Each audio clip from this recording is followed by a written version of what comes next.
So உள்ளே பார்த்தீங்கன்னா main attraction இந்த ஸ்டியரிங் வீல் தான். ஸ்டியரிங் வீல் எப்பயும் போலயே சேம் நெக்ஸான் அண்ட் அல்ட்ராஸ் டிஜிட்டல் எல்லாம் ஒரு டிஜிட்டலோட பிராண்ட் அம்பாசிடராக மாறிட்டு இருக்காங்க டாட்டா. ஸோ அந்த உள்ளே இருக்க இன்ஸ்ட்ருமெண்ட் கிளஸ்டரும் நல்லா தெளிவாக இருக்குது. பிரைட்னஸ்லாம் கரெக்டாக இருக்க மாதிரி தான் இருக்குது. இன்னும் ஓட்டி பார்த்தா தான் தெரியும். மற்றபடி we have the same 10 inch நினைக்கிறேன் 10 இன்ச் டிஸ்பிளே. ஸோ கீழே வந்து gear shifting knobs, sport mode, eco mode, city mode, 3 driving modes இருக்குது.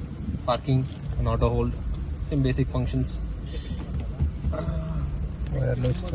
வயர்லெஸ் சார்ஜர் உள்ளே இருக்குன்னு நினைக்கிறேன். வயர்லெஸ் சார்ஜர் இல்லை. வயர்லெஸ் சார்ஜர் இந்த மாடல் வயர்லெஸ் சார்ஜர் இருக்கலாம். So still not sure.